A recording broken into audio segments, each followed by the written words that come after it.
Kwa vyovyote vile, kocha Salum Mayanga na kikosi chake cha Mashujaa watapaswa kuwa na mpango mmoja tu katika mechi dhidi ya Wekundu wa Msimbazi Simba, kwamba wazuie zaidi halafu washambulie kwa kujibu. Ni katika mechi yao ya Simba dhidi ya Mashujaa kwenye uwanja wa Meja Jenerali Samuyo jijini Dar es Salaam, ambapo Wekundu wa Msimbazi Simba watataka kurekebisha mwenendo kwenye ligi kuu Tanzania bara, kwa sababu katika mechi mbili zilizopita hawakuvuna pointi 3-3.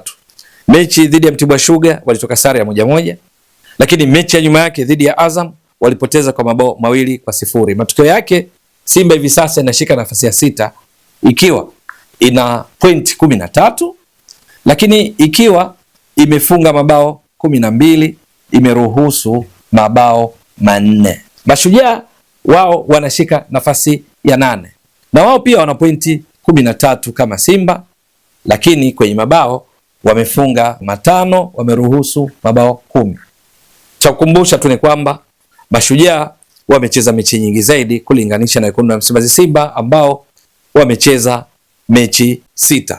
Sasa kuelekea mechi hii, ni kwa nini Mashujaa kuna kila sababu ya kuwa na mpango mkakati mzuri katika kuzuia zaidi na kushambulia kwa kujibu counter? Ni kwa sababu Simba kwa mchezaji mmoja mmoja inafahamika wazi wako vizuri zaidi pengine kuliko Mashujaa.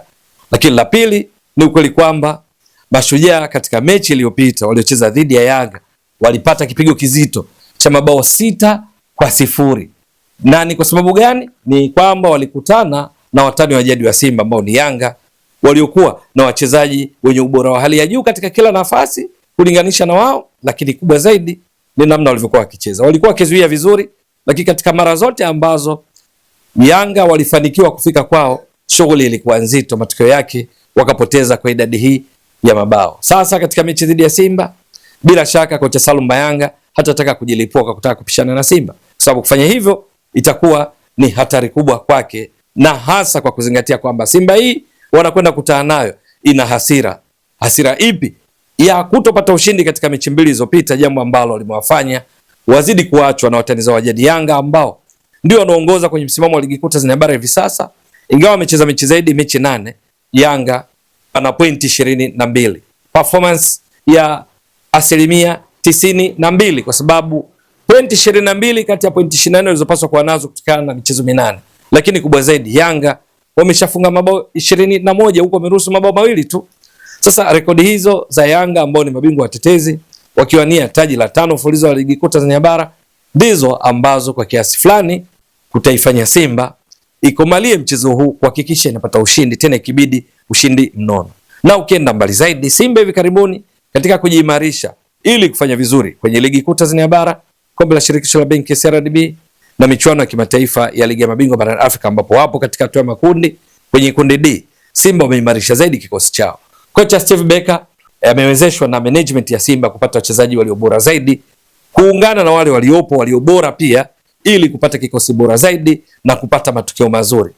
Miongoni mwao ni nani? Ni golikipa Jibo, Mahamadou Tanja Jibo, mchezaji wa kimataifa kutoka Niger, ni miongoni mwa walioongezeka na tayari ameshaonyesha ubora wa hali ya juu katika mechi yao waliopoteza kwa bao 1-0 ugenini dhidi ya Esperance de Tunis ya Tunisia.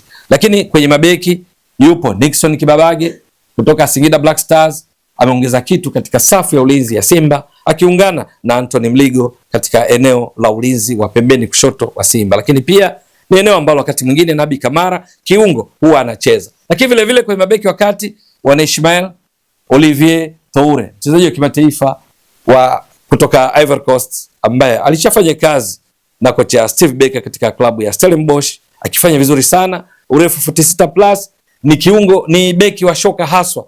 Yumo miongoni mwa wachezaji wapya ndani ya Simba akiungana na kina Rushan De Reuck, akiungana na kina Wilson Nangu kuifanya Simba iwe imara zaidi katika eneo hilo, ingawa Abdurazak Hamza bado haijaripotiwa kwamba amesharejea jumla kwa sababu angali na majeraha.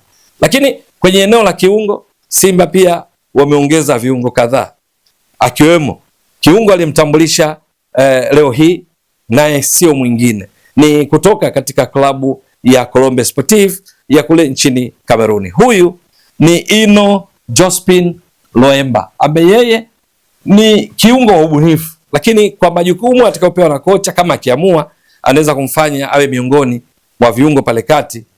Kama anatumia 4-2-3-1, yeye anaweza kuwa miongoni mwa wawili, lakini akiwa box to box. Lakini kwa kawaida huko alikotoka mchezaji huyu wa kimataifa kutoka Jamhuri ya Kongo ni nambari 10 nyuma ya mshambuliaji kinara. Yuko vizuri, urefu 55 na inchi 11, umri ndio kwanza ni miaka 21. Ametoka kuiwezesha Colombe kutoa ubingwa wa ligi kuu ya Kamerun kwa mara ya kwanza tangu ianze kucheza ligi kuu ya Kameruni msimu 1986-87, ikateremka daraja 1993, ikarudi 2016, kote haijawahi kutoa ubingwa, lakini msimu uliopita ikautwaa, yeye akisaidia kwa kiasi kikubwa akifunga mabao 5, ingawa alijiunga wakati wa dirisha dogo. Lakini yupo Libase Geye, mchezaji wa kimataifa raia wa Senegal aliyesajiliwa hivi karibuni, ni winga aliyetokea upande wa kulia, ana kasi, ana mashuti, ni mchezaji mzuri. Simba wamemuongeza katika dirisha hili la usajili, dirisha dogo la usajili, ili kuiongezea makali.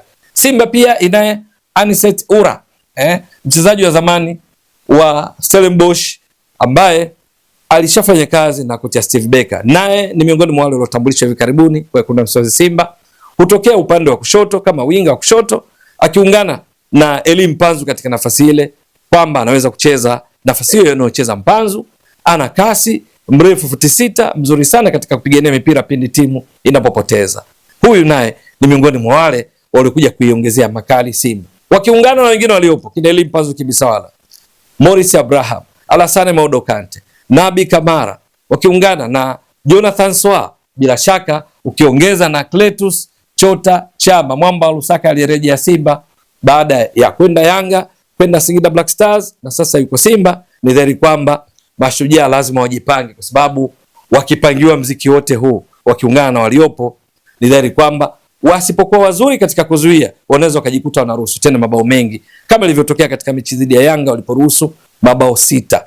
Ni kwamba golikipa Eric Johora, walinzi wake kina Gamal na maanisha Asal wa kulia, wa kushoto Mpoki Mwakinyuke, mabeki wa kati pamoja na kina Samson Madereke, lakini viungo kina Onditi, kina Yusuf Dunia Lwenge, lakini washambuliaji nazungumzia kina Salum Kiimbwa, Jafari Kibaya, viungo akina Hassan Cheda, viungo ushambuliaji akina Vuai.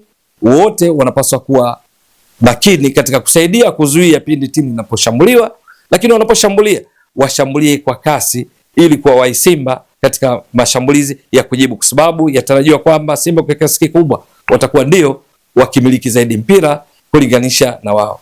Lakini mwisho wa siku itategemea mipango ya kocha Salum Mayanga, mipango ya kocha Steve Becker katika kushuhudia mechi, kwa sababu Simba dhidi ya Mtibwa ilitarajiwa hivyo, lakini Mtibwa alionyesha ushujaa katika baadhi ya nyakati, wao ndio wakimiliki zaidi mpira kuliko Simba, hasa katika kipindi cha pili walichuana haswa, wakapata sare ya 1-1 isiyotarajiwa kabla ya mchezo. Hivyo Mashujaa nao wanao uwezo wa kufanya hivyo, itategemea wamejipanga vipi, lakini wakijichanganya kwa kikosi hiki cha Simba ambacho hakijapata matokeo ya ushindi katika mechi mbili zilizopita, ni dhahiri kwamba wanaweza kupokea mabao mengi, lakini vinginevyo wakijipanga vyema na wao wanaweza kufanya kama walivyofanya Mtibwa Sugar. Itakuwa vipi? Ni bonge la mechi. Ewe mtazamaji wa Mbwaduke Stats Sport Next Level, endelea kuunga mkono channel hii kwa kuhakikisha kama una subscribe, una share, una like na kucomment.